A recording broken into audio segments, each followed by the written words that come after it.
and they are located in Lake Worth, Florida. They have won awards for clinical excellence in mental health and addiction. Campus Recovery is proud to serve clients seeking addiction and mental health services. Campus Recovery offers medication-assisted treatment and clinical services which are provided by master's-level clinicians who are licensed or seeking licensure. The facility has a leadership team with extensive mental health, addiction, trauma, and co-occurring disorders experience and is one of the highest credentialed outpatient facilities in the country. All of Campus Recovery levels of care include individual counseling, group counseling, medical and psychiatric care, case management, and ancillary services. Their partial hospitalization program level of care helps individuals to reintegrate back into daily living. This level of care typically occurs after completion of stabilization, which typically occurs at detox or a residential program.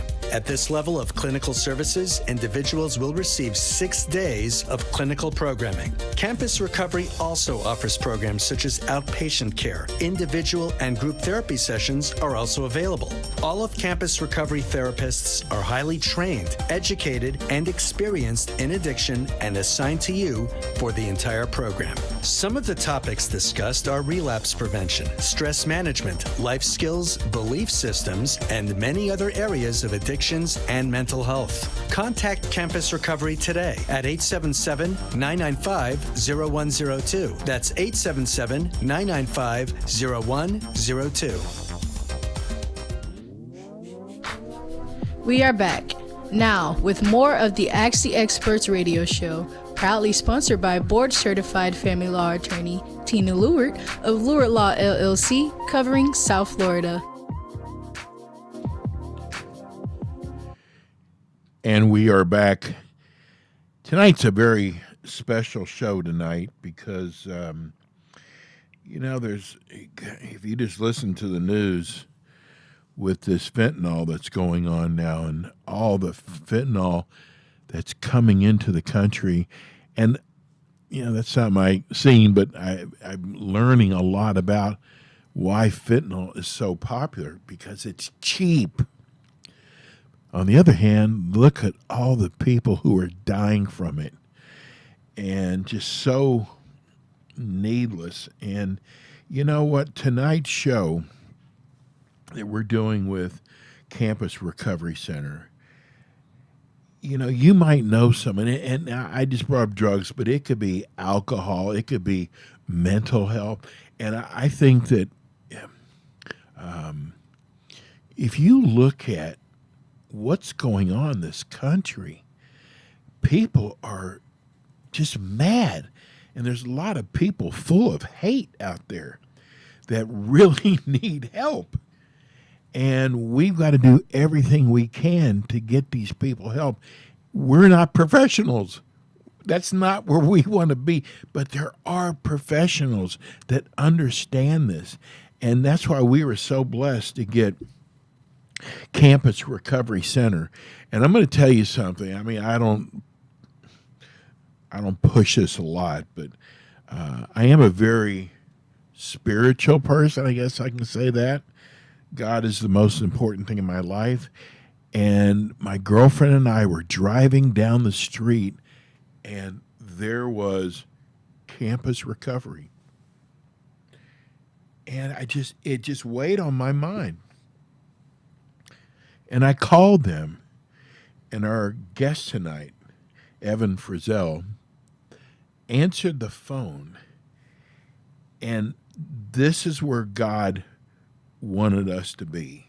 And I know a lot of people don't like discussing religion, but I really feel like that this is the connection that I made, just seeing, it's really a nice place too, Campus Recovery Center. And I'm sure you're going to find out tonight and next month that Evan had a problem at one time. But, and you're going to, if you're watching tonight on Facebook or you go to their website, man, he just looks like, he looks amazing. So he's been there. And that's what's so great about the show is that, these are people who understand. And I don't know if mental health has become big with you, but you look at people who are beating people up in the parking lot that probably never did that in their life before. People with what's going on are just mad. But you know how to deal with this. So let me just introduce. I'm sorry, I get off my soapbox, but we are just so glad to have Campus Recovery Center, and we're going to, starting next month, turn this into. We're going to let you all call up with your questions, and I'm really excited about that because we usually have to be real careful. But I think since God's got a hand in on this, I think we'll be fine. So let me introduce you to Evan Frizzell with Campus Recovery Center. Thank you for having You're the man. me. Thank you for having You're me. the man. I mean, this guy is so gracious, and he's just, man, I tell you what, and you went to Campus Recovery. Yeah, no, I did. Do you remember that day that you made that decision? Yeah, man, when I got to Campus Recovery, I was still in a delicate process of my recovery. You know, I only had maybe 60 days clean. You know, fortunate enough for me, you know, I was going into Campus Recovery to the last level of care, the IOP program. And, you know, like I stated last month, it was a tough decision to make because I got this such good headspace from what I felt like. I felt like I was ready. And it took about a week of being at Campus Recovery, quickly realizing, like, oh, I'm not at all. Wow. If I go home now, I'm in trouble, you know. So it was a quick transition. And, you know, something that we see a lot of now, you know, you spoke about mental health, is a lot of the things that we're seeing is, you know, 90% of some, you know, people who suffer with substance abuse disorder also have some sort of co-occurring mental health disorder, whether if that's bipolar, borderline personality disorder, schizophrenia, depression. You know, it took me going to treatment to find out, like, hey, you have depression, anxiety, panic disorder, PTSD. I didn't know what any of those were. You know, I was just a junkie. I was just a drug addict. I loved the feel of instant gratification because it gave me peace when I needed it, you know. You remind me of, there's a guy on TV, his name is Mike Lindell, and he's the pillow guy. And when he talks about his past, it's like he's just having a conversation with you, you know? Yeah. The past is the past. That's not where I'm at anymore. This is where I'm at now. And I wake up every morning thankful. But you know what? For those of you who used to smoke cigarettes, just cigarettes, and you knew how tough it was to break that habit. And I still say today it's my biggest accomplishment of my life. Yeah, If you never smoked a cigarette, you wouldn't know about an addiction. And it's the same thing with drinking or drugs. And I know a lot of friends of mine really went because they had a physical issue, pain. And they didn't start off wanting, you know, hey, I want drugs. It's like, I gotta stop the pain. Yeah, that's what a lot of people, that's what happened with me and a lot of other people, you know. It's sad to say this, but, you know, usually when people are ready to go to treatment the most is when they're not waking up to get high anymore. They're waking up to not be sick, to not have seizures, to not have hallucinations. You know, the withdrawal process without proper medical care is a very dangerous thing. I tried to quit drinking cold turkey. I tried every which way to stop drinking, and it didn't work. Because you wanted to stop? I needed to. Okay. And that's where there's That's a a big switch. difference. Yeah, that's where there's a switch because, you know, there's people who want to stop or that know that they need to stop but they don't want to stop. And the sad part of this whole process is I could sit here and talk to you for the rest of your life. I could bring someone in who's had 30 years clean, but if you don't want to get sober, you're never going to be sober. And that's just how it is. I mean, you know, my dad had every right in the world and every thing underneath his belt to tell him to get sober. Did he get sober? And unfortunately not. You know, but I wanted to quit smoking, but I would have that cigarette talk. yeah, it's like, you know, Tomorrow I'm going to do it. It was always tomorrow. Yeah, tomorrow I'll do it, and then tomorrow never comes. I know. And it's from what I've noticed, there's just a missing piece when you're going through active addiction, and for me that was the spiritual growth. That was, when I got sober, I felt all of those feelings come back that I used to hide, and I had to learn, and it's one of the most challenging things about getting sober is you're always going to have hard days. You're always going to have days where you could justify or rationalize why going to get a drink or using your drug of choice is a good idea. But the thing is you choosing not to do it is more powerful than the substance that you're... I used to hear, don't negotiate with yourself, Oh, because yeah. you will lose every time. Every time. You know what's funny? I actually had someone tell me recently that they were in treatment and called their mother and told them how good that they were doing, and they were on the way to the liquor store to get a drink. Wow. That's how powerful this disease of addiction is. Like I said last month, you'll manipulate, you'll steal, you're a liar. Left to my own devices, I will fail every time. We had about 15 people from the last show, and I didn't tell you because I don't want you to rehearse it. Yeah. And so I haven't told you these questions. One of them was really good. Mm-hmm. It's they keep hearing that you will not change until you hit rock bottom. And they wanted to know if that was true and what is rock bottom, because I'm sure it's different for everybody. You hit the nail right on the head. Rock bottom's different for everybody. It could mean financial burden. It could be deterioration of health. It could be divorce. It could be loss. My personal rock bottom was feeling as if me dying was better than putting people to the pain of seeing me go through addiction. That was my rock bottom. A lot of people have to hit that point to really want to get sober. But then again, I've seen people who, and you hear all the time, never hit a rock bottom, and they still went to treatment. So again, that's where it's tricky, is this disease doesn't spare anybody, it doesn't discriminate. It doesn't choose if you've had everything, it doesn't care if you've had nothing. If you've lost it all or had it just simply doesn't care. How long's the process? I know everybody's different, but on average, and I guess, because I want to give people hope that, because it doesn't happen overnight. No. So patience is important. And I got to tell you, a friend of mine brags about her sobriety Mm-hmm. after 40 years. Mm-hmm. It's like, wow, 40 years of sobriety. And it is a big deal to her. Oh, absolutely.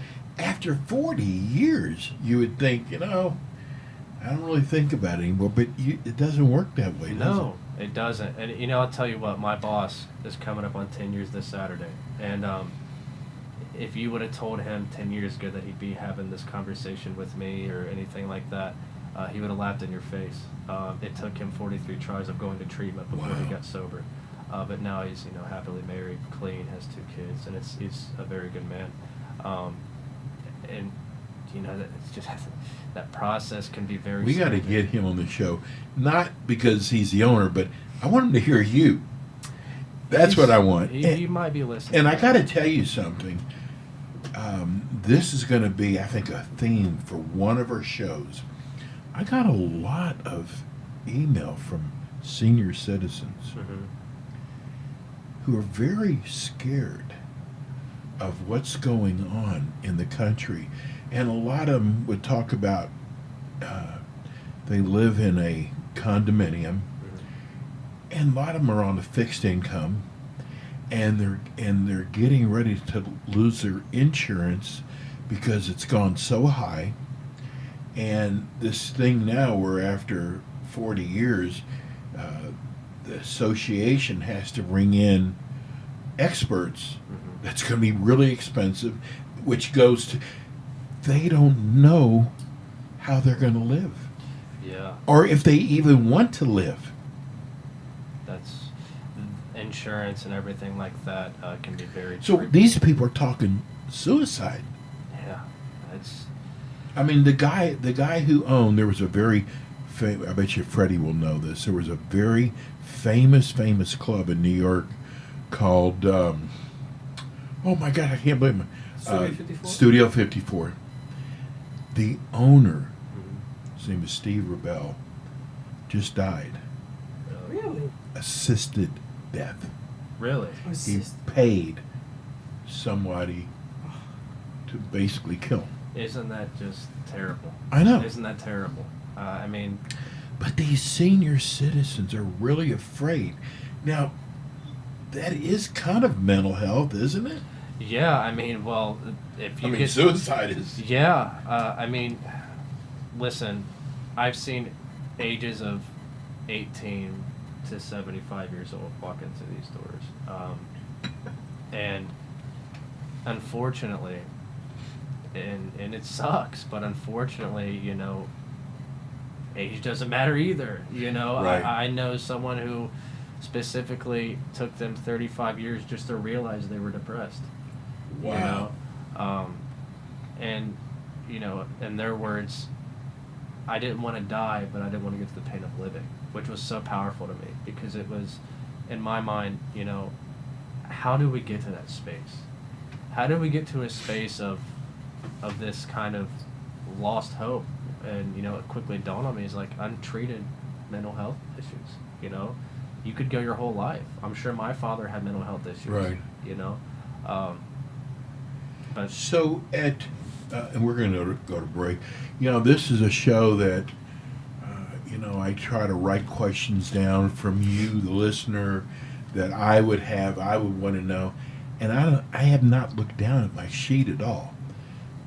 To me, this show is so important, and I really think Evan will agree with me.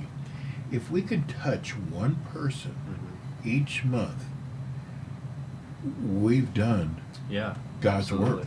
Absolutely. You know, we're here having this conversation because it's something bigger than ourselves, right? Yes. And that's the foundation of recovery in itself. Is, you know, the idea that I could have only 3 months clean and you could have 10 years and I could save you from a relapse. That's how powerful it is.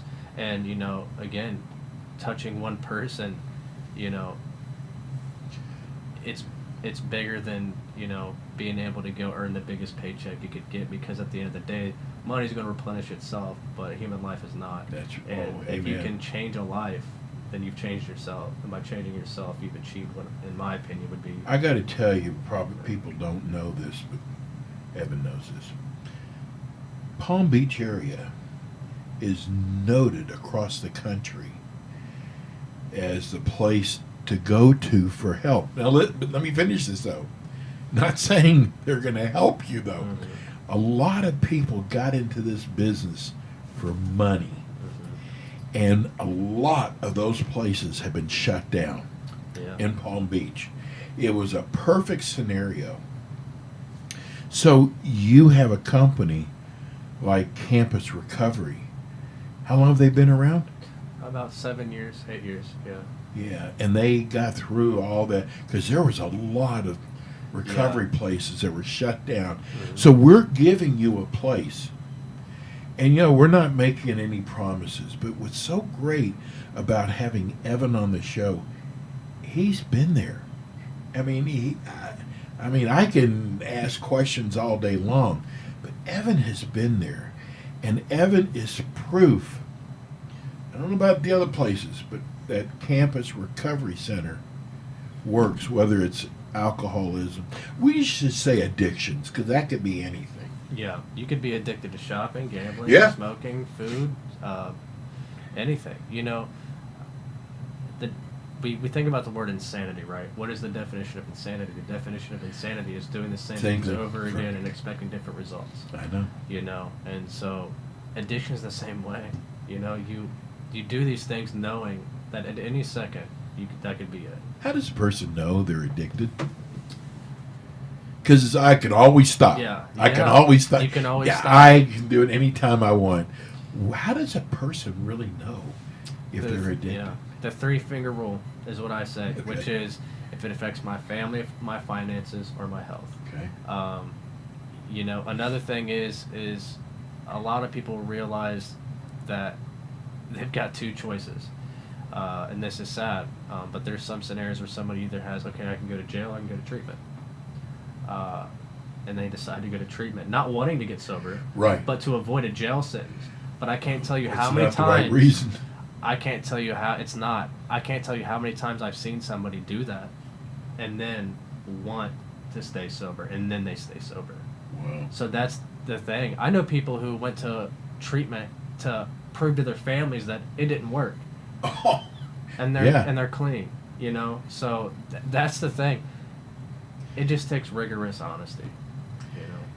you've got a lot of professionals that work at Campus Recovery Center. And I got to tell you, you're doing something right there.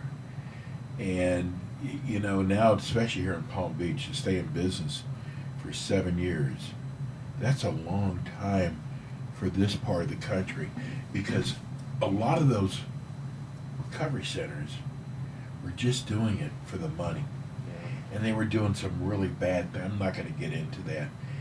But when we have a facility like Campus Recovery, we're blessed. There's a reason why that we have hooked up. And, you know, I've actually listened to other recovery shows. And I'm going to this is not going to be like other recovery shows. This is going to be probably a slow process, but with Evan here, because you get a lot of the calls. Every come call that the number is attached to your screen right now, they all go straight to the cell phone in my pocket. What do you do like 2 o'clock in the morning? You This just is keep gonna your sound- phone by you? Yeah, I keep it on loud, and I have the Pirates of the Caribbean theme song on it, so that way it just wakes me up and I'm in automatic mode. That's the thing, is, you know what, if it takes me waking up at 2 o'clock in the morning to take a chance on somebody that I needed a chance taken upon me, then by all means I'll lose sleep over it, because the statistics are so widely stacked against us that each person that can help somebody else is denting those statistics that are stacked against addicts, and they're very high. There's an enemy out there. You can call that enemy whatever you want. Some people call it Satan, devil, whatever. I just call it the enemy. And the enemy wants to seek, destroy, and kill. The enemy doesn't have a watch on. Nope. So I mean, you might get that phone call at 2 o'clock in the morning. Yeah, could be 2 o'clock. You Yeah. know, sometimes we have 4 calls coming in at once. You know, so it can be very chaotic. But you know what? Chaos can sometimes bring clarity. Yeah. You know, and for me, my clarity is helping others. I know that's what I'm here Because for. you know what they're going through. Absolutely. You know, when I get a 20-year-old, 30-year-old, 20, you know, whatever, maybe year old kid on the phone says, hey man, I'm shaking from withdrawals. I go, listen, brother, I've been there. Well, let me help you. Let's get you down here. You know, we take clients from all over the country, and it's honestly one of the greatest gifts that I myself have. I got to tell you, I'm a prayer counselor, an altar prayer counselor.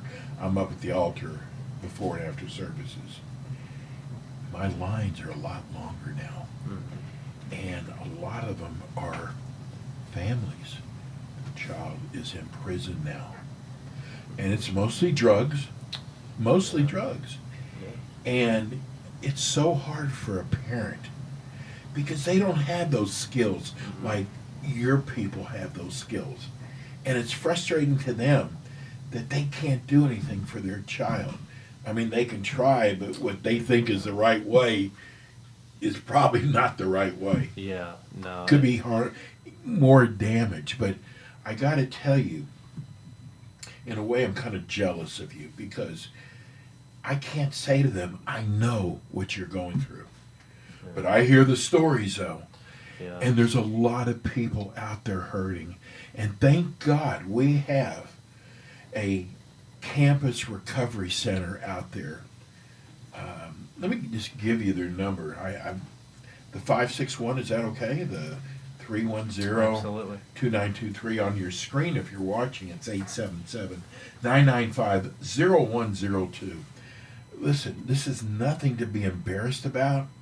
This is something that if you've got a friend, you're not a friend if you just let this continue on. Yeah. And you know what? They might throw their keys at you or call you names. Yeah. And this is what we're going to do with this show. And I think starting next month, we're going to take calls. Absolutely. And I want to do a senior show because they have different problems than maybe an 18-year-old would. Yeah. That's, to come to think of it, and this is something that, is very prevalent, I think, with the senior citizen stuff, is, let's look at how mental health was diagnosed and treated in the 60s, the 50s, the 70s, the 80s.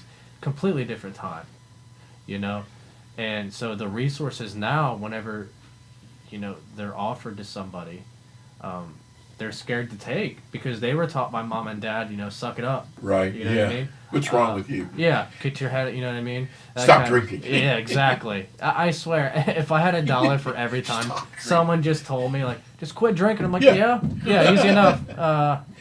Doesn't, Put that cigarette down. yeah, exactly. It just doesn't, I mean, I hate to laugh at it, but it's just so, those kinds of people that really think it's that simple. I'm here to tell you that it's not, because if it was, I wouldn't have chosen to be sober. I didn't choose to be sober because I had to be sober. I chose to be sober because I needed to be sober. And I had no choice. I didn't have the choice of saying, you know what, I'll have this one drink and that's it. It didn't work like that for me. It was, one's too many, 1,000's never enough.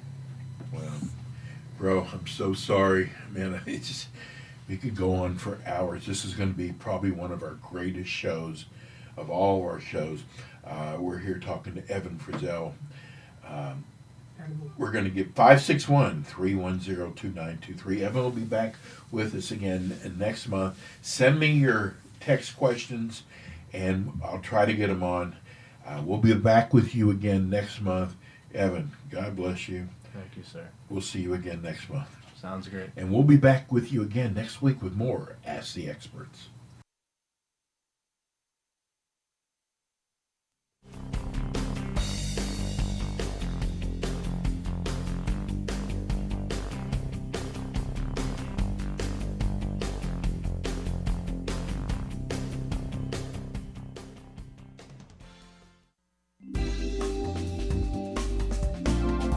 Thank you for tuning in today to Ask the Experts, sponsored by board-certified family law attorney Tina Lewert of Lewert Law, LLC. Join host Steve-O again next Thursday for more interviews with the top experts in South Florida in the areas of legal, health, financial, and home improvement on Ask the Experts.